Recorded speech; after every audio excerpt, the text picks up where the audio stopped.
Previously on Bourbon Moth Woodworking, I decided we needed a new patio. I started by tearing down our old wonky pergola, just got a splitting maul and whacked the whole thing down.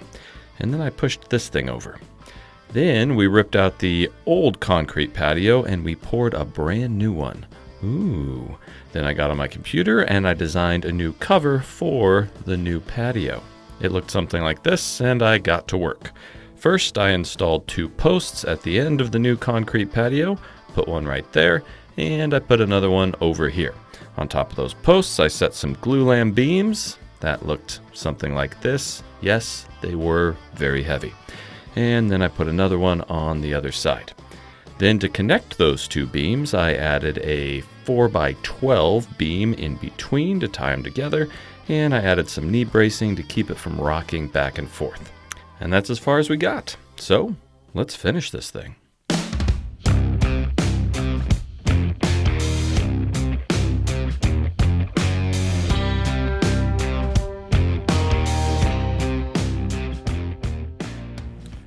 With our posts and beams in place, it was time to go vertical and start working on the roof structure, which meant that we had to add one more beam in the form of a ridge beam. I'm actually pretty sure that's what it's called, which is impressive because I never know the correct names for things when it comes to construction. Now the ridge beam is going to run down the center of our structure and it will give us something to tie our rafters into. Now normally when you're building a roof, you pick a pitch, like a 12-12 or a 6-12. We didn't do that for this. We just kind of made as steep of a pitch as we could get away with without hitting that window above my head there. So after picking a height for our ridge beam to land without hitting that window, I hooked it onto the bracket that we'll be using to hang the ridge beam onto the house, and I traced it out with a pencil. Because just like our other beams in the previous video, we need to cut away the siding so that we can attach the bracket directly to the house itself. So after I got the general shape traced out, I used my multi-tool to cut as tight of a hole as possible, because we don't want to have to do a lot of repair work to make the siding all pretty again. With a little zip zap zoop later, we had a nice bracket sized hole that we can stick our beam into. Now the brackets we installed for the glulam beams were hooked directly into a beefy 6x12. That wasn't the case for this bracket. I actually just nailed it into some 1/2-inch plywood. And I know you're thinking that's not going to be strong enough, but the bracket's really not going to hold up the ridge beam. The rafters will. So I essentially just needed the bracket to stay there long enough until we got the rafters in place. So once I had that bracket mounted, I cut a temporary piece out of a 2x10 that would allow us to get our ridge beam nice and level mounted at the correct height before we put in our final pieces. I know that might be a little confusing, but just watch the video, you'll see what I'm talking about. I took that temporary piece and with Craig's help, I screwed it to the back side of that 4x12 beam that we put in place in the previous video. Then I double checked the height to make sure the height off of that beam was the exact same height to the bottom of the bracket on the other side. Then we grabbed a nice big 4x10 that we're going to use as our ridge beam. Then I did a little math off camera to figure out how long that beam needed to be with the overhang, and I cut it down with the track saw. Now, just like in the previous video, I don't have a saw that will cut deep enough to do one pass and cut the entire thing. So I had to do the old cut halfway through on one side, flip it over, cut halfway through on the other side trick, which works, but it was kind of a pain.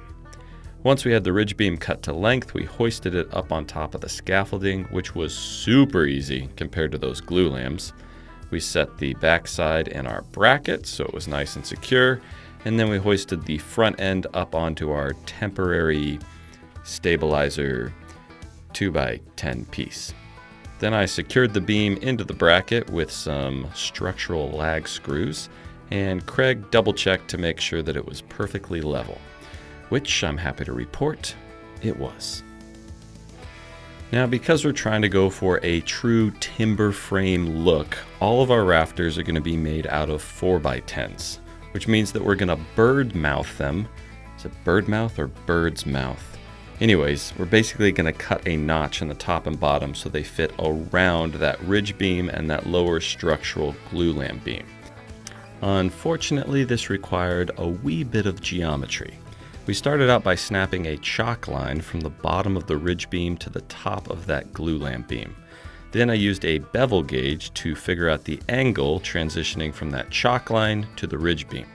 Then I went over to one of our 4x10s and I transferred that angle onto the 4x10, accounting for a little notch over the top of the ridge beam.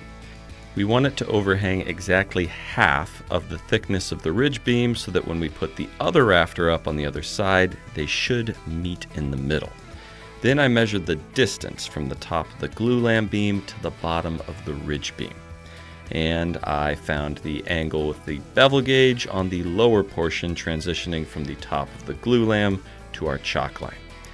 Now, I know that I just said a lot of words, and believe me, they don't make sense to me either, but if you just keep watching, hopefully the visual component of the video will help fill in the blanks. Now, we already figured out the angle for our 4x10 where it meets that ridge beam. Then we took that measurement from the ridge beam to the glulam, added that to our 4x10, and then added the angle so that it could sit on top of the glulam. I made sure that there was a nice 90-degree notch where it would set on top of the glulam with a little square, and then we had to figure out how long we wanted our tail to be. Now the tail is just the portion of the rafter that sticks out past the glulam beam.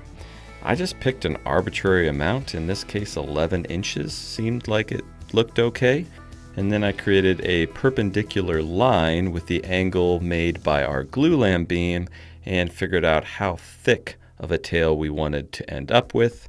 I decided on about 6 inches, and I traced all this out onto our 4x10. Whew! Did any of that make sense? Then I started cutting.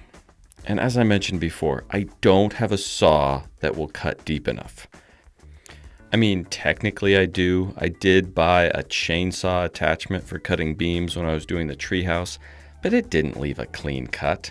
So I tried to do the whole back and forth thing and then clean up the little bit that I couldn't get cut with a Japanese pole saw. Not only did this take forever, I just wasn't happy with the results. I wasn't getting a clean enough cut.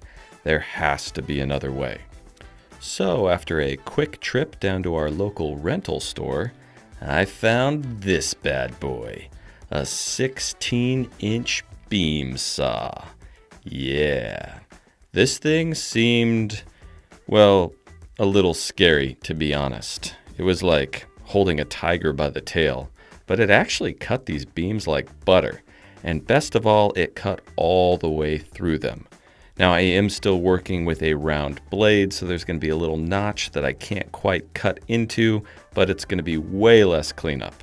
In fact, I could do most of the cleanup with my little Festool skill saw. So finally, with the proper tools, we got to work cutting our first rafter. Now, I was just hoping the entire time that all of our lines were gonna work out the way they did in my head, because I've never done rafters like this before. And it's a lot of angles to take into consideration. And we really didn't buy any extra 4x10s, so if we mess one up, we're gonna have to run to the lumber store to buy more.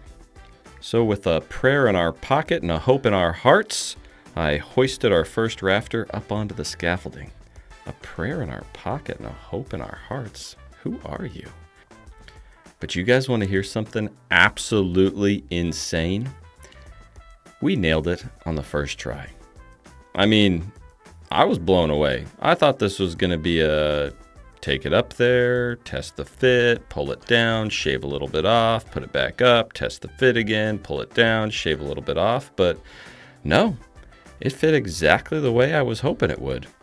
So with one rafter cut, the beautiful thing is all 9 of our remaining rafters are going to be the exact same size and shape, which means we can take this first rafter, use it as a template to trace out the shape of our others, and then it's just a matter of cutting them all out. So we did just that. I traced the shape of that first rafter onto a new 4x10, then I pulled out my new favorite tool, this giant beam saw, and we cut another one. It just goes to show that you could spend hours making the tools you have work, Or you could make one quick little trip to the rental store, get the right tool for the job, and accomplish the same task in half the time. And this is definitely one of those cases. Pretty soon we had a nice little assembly line going. I would cut all the pieces as much as I could with the beam saw, clean them up a little bit more with this Festool circular saw, and then finally I'd come back in and just clean up the tiniest little amount with the pole saw.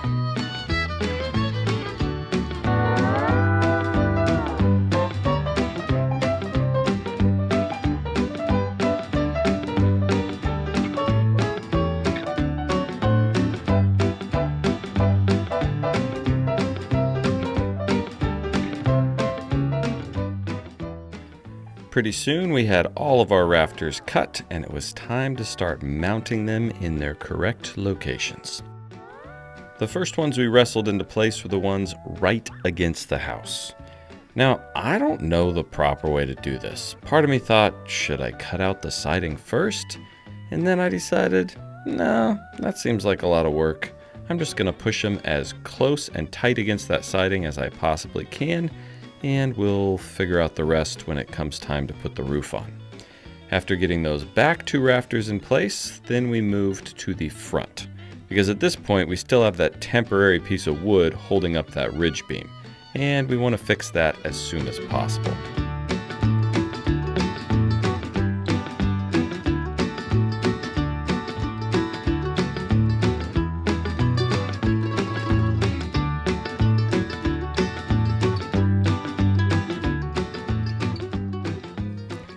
To attach the rafters in place, I drilled a small hole with a Forstner bit, and then I sunk a 10-inch long structural lag screw directly through the rafter into the top of the glue-lam beam. I think that'll be strong enough to hold it in place, but what do I know? Next, I used this really long level to make sure the rafter was in alignment with that lower beam. Then I grabbed some more screws and I just went right through the side of the ridge beam into the end of our first rafter. Now obviously I can't do that with a second rafter because, well, the first rafter is going to make that impossible. So for the second rafter, I just toenailed a screw right through the top into the ridge beam. And I figured if I just alternated that pattern every other one, doing half the rafters on one side directly through the beam and half the rafters toenailed through the other side, it should make a pretty strong structure. But once again, I have no clue if this is the proper way of doing it. Making it up as we go. Then I repeated the same steps on the back to secure those rafters against the house. And finally it was time to figure out a permanent support under the ridge beam at the front of our structure. Before I took off this temporary board that was holding everything in place, I traced out the profile that we were going to need to cut on the new permanent piece on the top of our temporary piece so that we could use it as a template.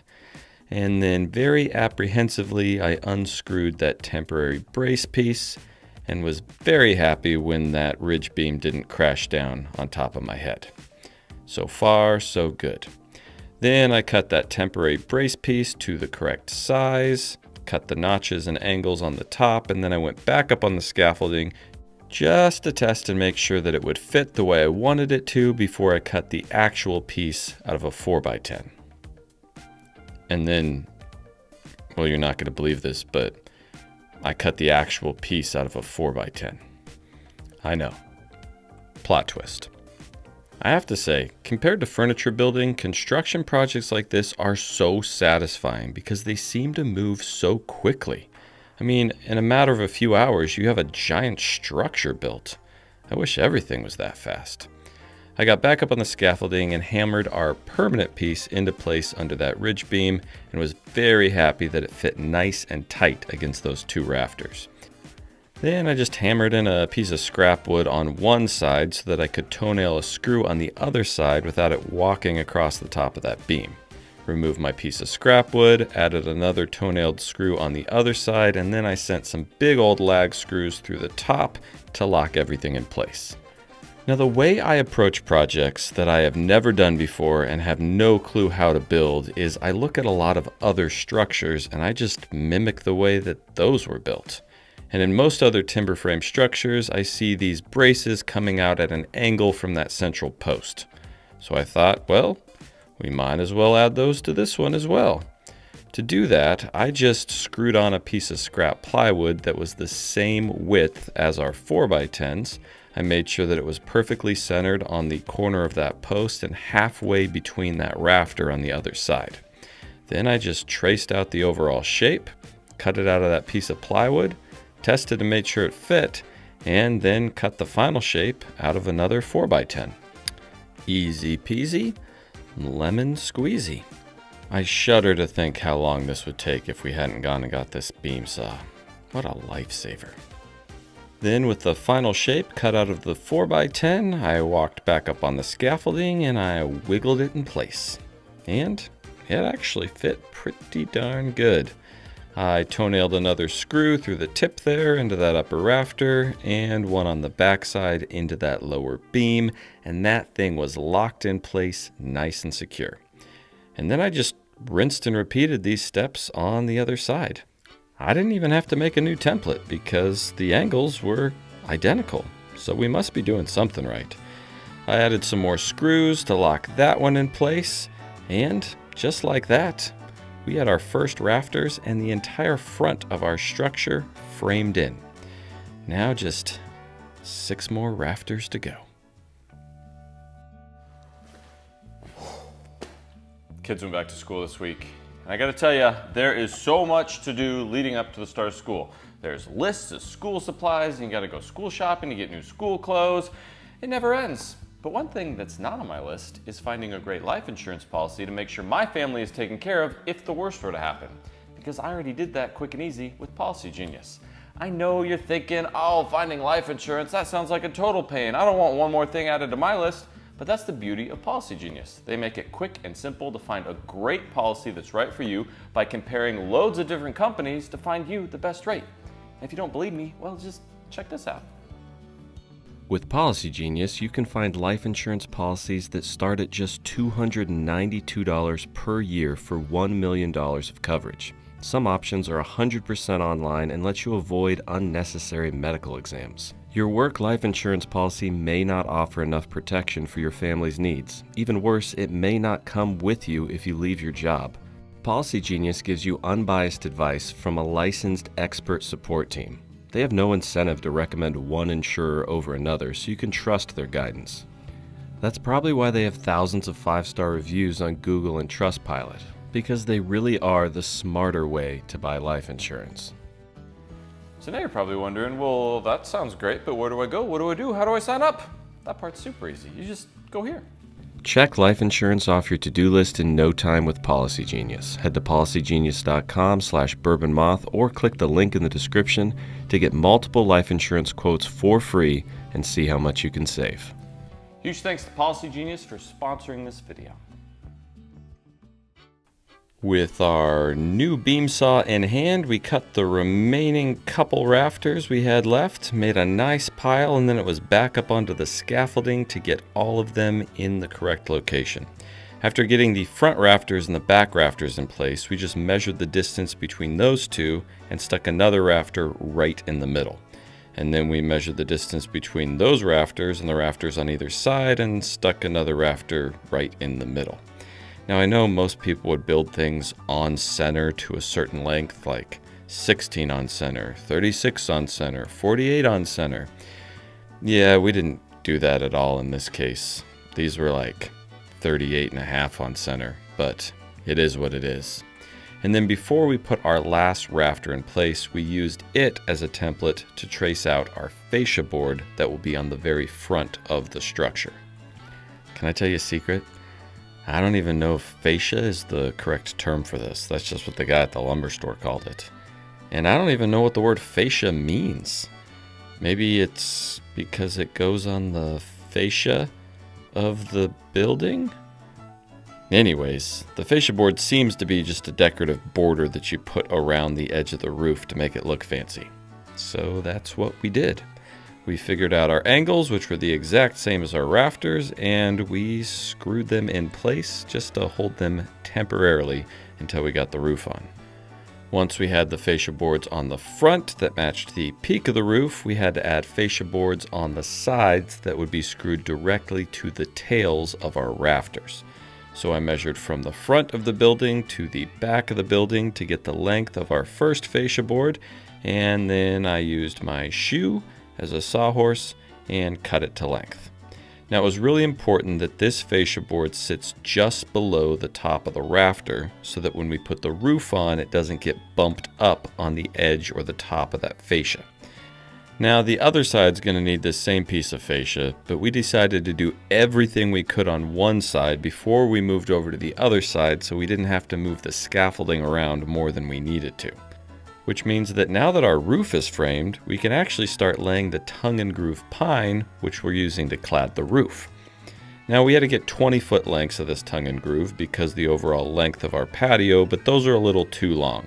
So instead of wrestling 20-foot boards up there that we didn't need, I got out the track saw and I just roughly cut a bunch of them to length all at once. And then we hoisted a pile of these up onto our scaffolding and then just used a nail gun to start tacking them into those rafters, bringing them right to the edge of that fascia so that we can eventually mount our metal roofing on top. Call me crazy, but I've always really enjoyed repetitive work like this. There's just something relaxing about being able to pop your ISO tunes into your ears, put on your favorite songs, and just let the time fly by.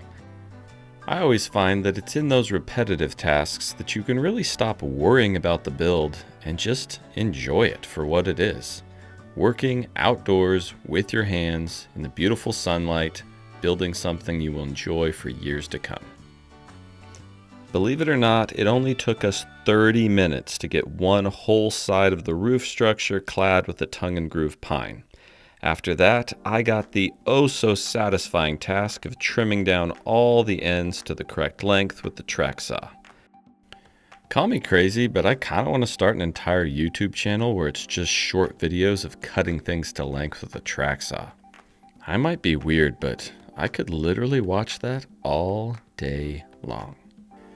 Now, on the right side, or the north side of the roof, it does have this little wrap around the side of the building. So we had to do a little extra fascia work on that corner to trim it out and make it look all pretty. So I cut a little piece to match the angle, I screwed it in place, and I trimmed down a little bit of the overhanging fascia just to make everything nice and flush. Then it was time to start figuring out how we're going to tie our roof into the house. Now, obviously, when it rains, we want the water to run away from the house and not down this seam between the house and our new patio, which means that we have to add flashing that will be tucked up under the siding and then overhang the top of the metal roof. But since the roof is at an angle and doesn't run parallel to the siding, we can't just tuck the flashing across those seams. So with absolutely no clue what I was doing or if I was doing it right, I just started hacking away at my siding, cutting chunk after chunk out with a multi-tool. I'm not just saying this for dramatic effect, but I literally don't know if this is what you're supposed to do. As I was cutting the siding away, part of me thought maybe they just remove the siding, put the flashing on, and then replace the siding after the fact. Would that have been easier? Time will tell. But in my mind, I think I should be able to get the flashing tucked under the siding now. And this piece of trim that I wasn't sure if that needed to come out too or not. Again, making this up as I go. With one side of the roof cladded and the siding removed for future flashing, we moved the scaffolding over to the other side and we repeated all the aforementioned steps on this side. We added our fascia board and we started laying our tongue and groove pine.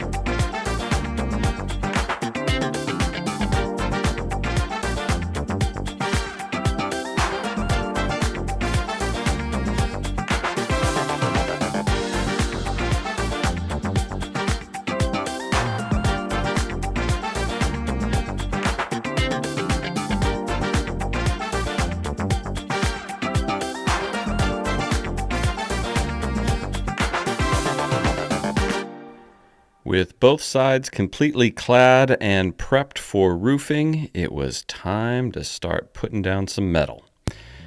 And by putting down some metal, I mean it was time to start putting down some tar paper, so that then eventually we can put down some metal.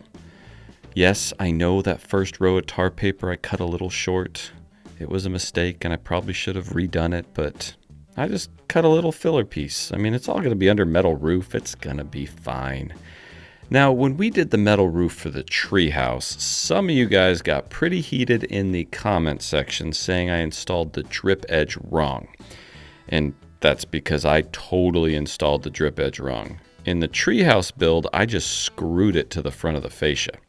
I later found out that you want to leave at least a 1/2 inch to a 3/4 inch gap so that the water drips away from the fascia and doesn't sit on it and make it rot. So when we installed the drip edge this time, as you can see, I think I actually did it right. Now, when I ordered the metal roofing, I was guessing on the overall length because it was all based on my SketchUp drawing, and when we actually built the thing, the metal roofing was a little too long. But after a quick shopping spree on Amazon, I bought this $100 nibbler thing that sawed right through that metal roofing like butter. As opposed to the way that we did it on the treehouse, which was a skill saw with the blade on backwards, which will work, mind you.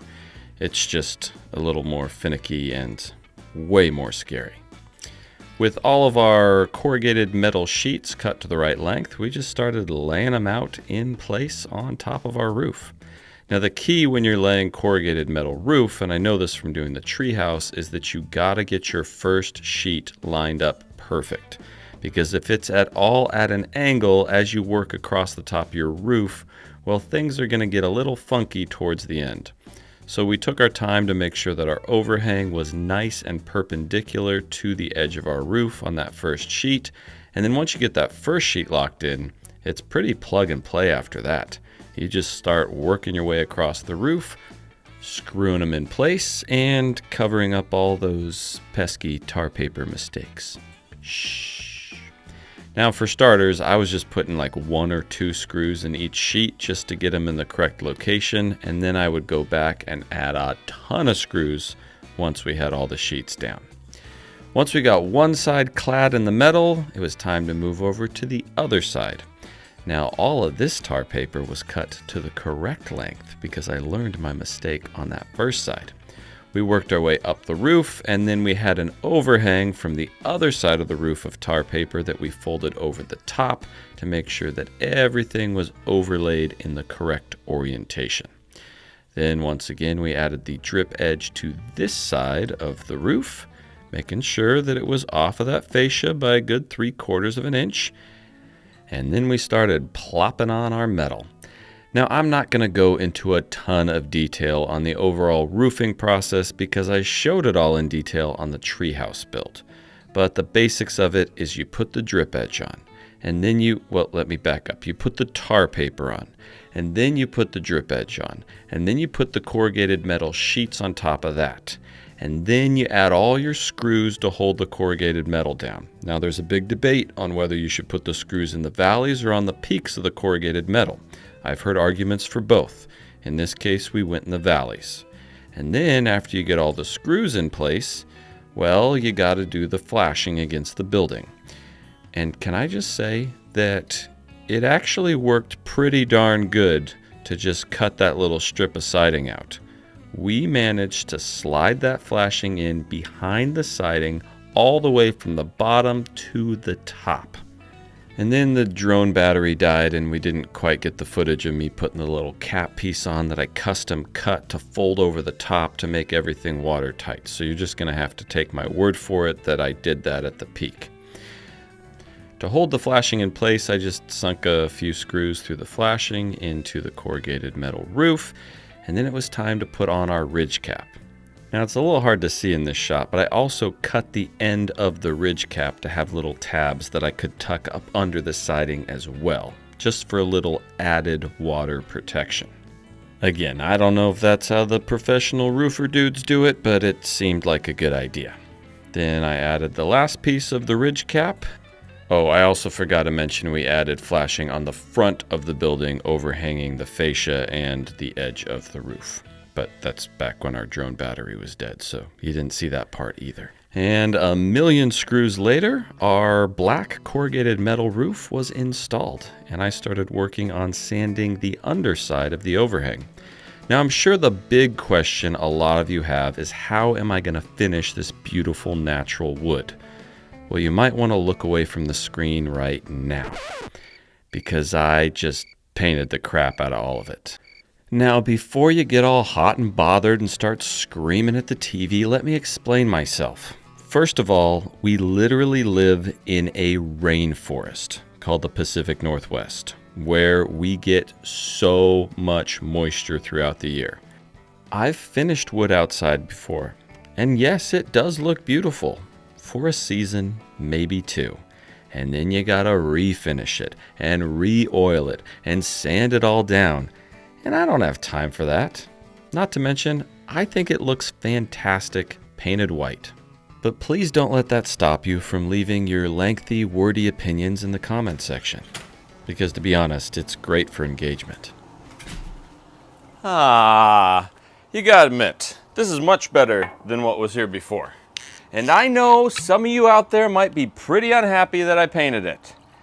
But here's what I have to say to you. I really don't care. Because it's not your house, it's my house. And I like it.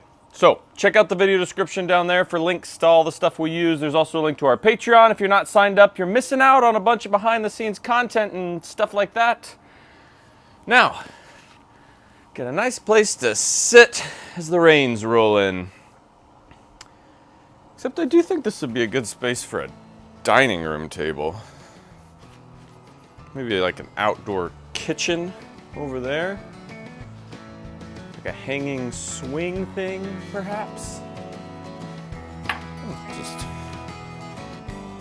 big enough for like an 8 to 10 person.